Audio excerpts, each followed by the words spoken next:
Hello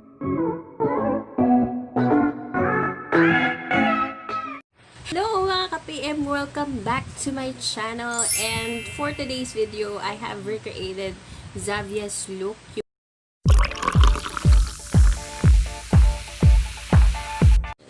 And if you want to know how I make this makeup look, just keep watching. Carissa Zhavia Ward, or also known as Zhavia Ward, was born on March 6 of 2001, and she is an American singer as well as a songwriter from Norwalk, California.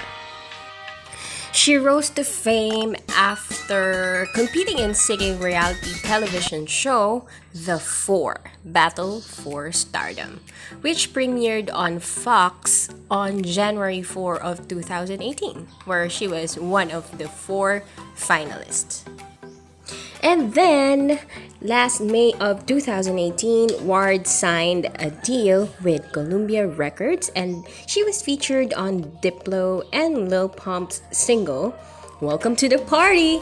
She started her first tour on March 6 of 2019, and then 2019, she performed a cover of A Whole New World with Zayn Malik for the Aladdin soundtrack. And that's all for our Season 1 finalist of The 4 Battle for Stardom of 2018, herself, Zhavia Ward. And if you haven't subscribed to this channel, please do subscribe, like, and share this video. And para mas ma-notify po kayo sa lahat ng videos na i-upload ko, click the notification button below and select all for more updates. Before we start our full makeup, we'll be using a primer.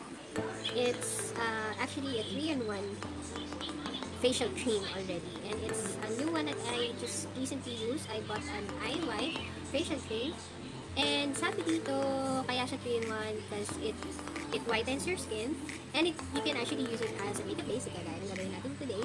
And it also has an SPF 15 UV protection. So actually nilalagay ko lang siya sa mga areas na na madalas oily, yung mga part na madali din tapos yung mga part ng mukha ko na sobrang oily na after few minutes. Favorite liquid foundation, hindi siya parang total favorite pero ito lang kasi yung meron ko. I'll be using my liquid foundation in the shade of 1. Actually ako pagka nagpa-foundation hindi ko masyadong nilalagay yung sobrang dami kasi masyadong marami, masyadong makapal tignan. So, ganyan lang. Very nice pa tayo maglalagay na foundation. I usually start sa under kasi with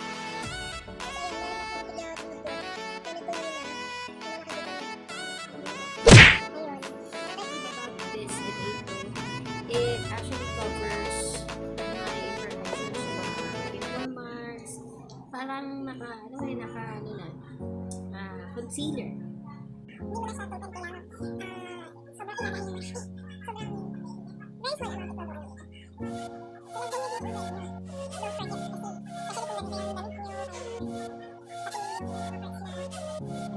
It's my day 101 stick. Very delicious. Maganda tayo po dito.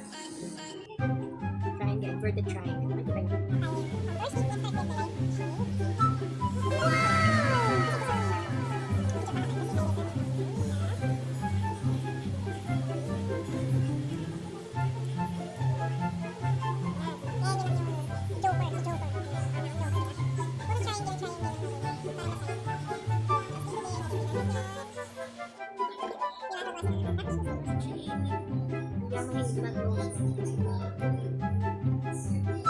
Lagi na napagkakama ng edited ko.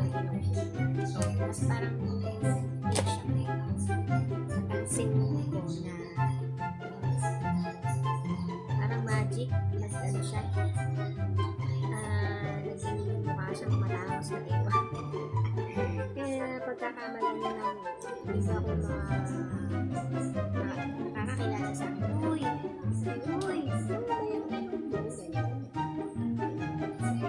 Totoo sa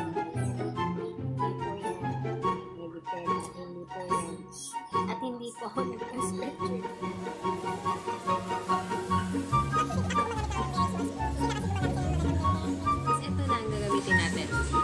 masyado favorite si LA Pro. And it's going to be in the shade of nude.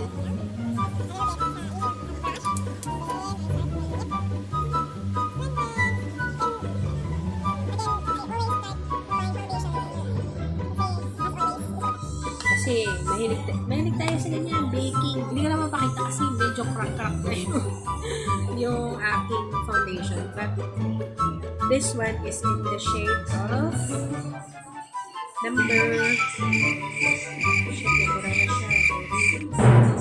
I think this one is in the shade of 3. Passion 20. Nalagyan natin sa right. So, baking lang guys. Gayahin natin yung mga vlogger. Mga sikat na vlog. So, ayun. Start na tayo sa kilay ni Zhavia. Pakita lang ulit yung picture. Ayan. So, yung kilay niya, pag-align. Gayahin natin guys ha.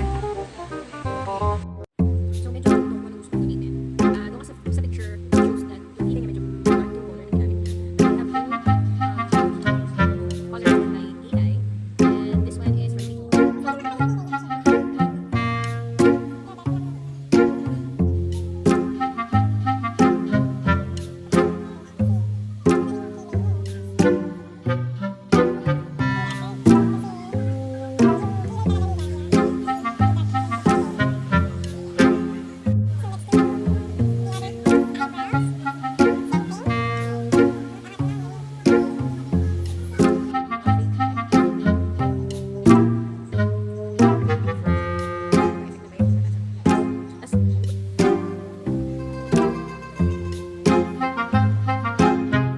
One eternity later.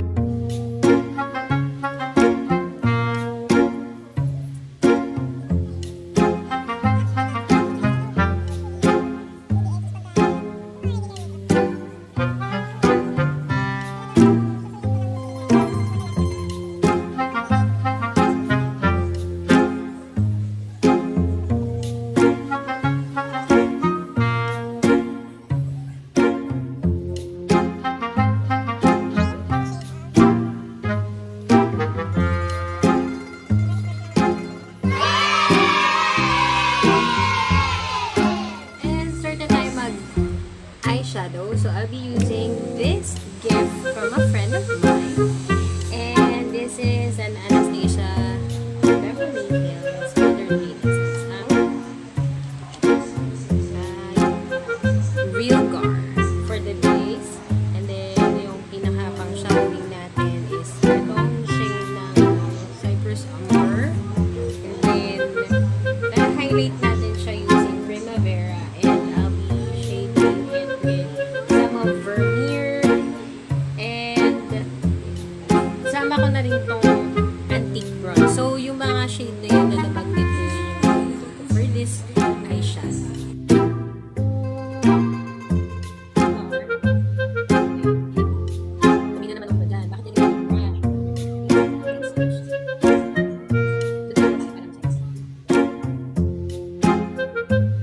Kuha lang po kayo ng clean brush and then blend nyo lang po yung mga edges.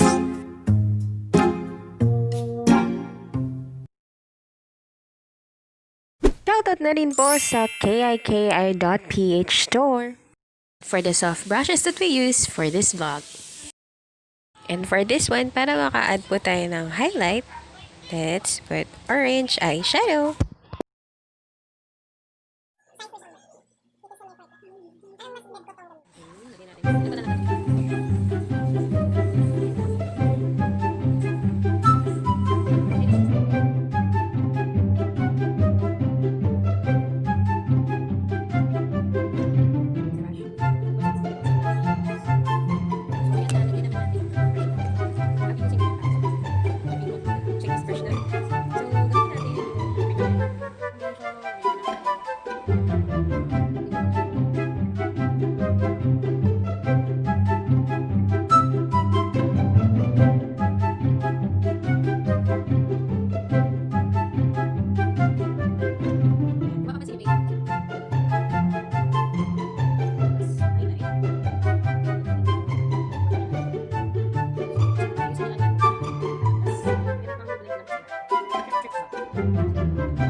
And that's all for today's video. Hope you guys enjoy the show, and don't forget to subscribe, like, and share my videos. Have a great day, and also don't forget to cling to Faye.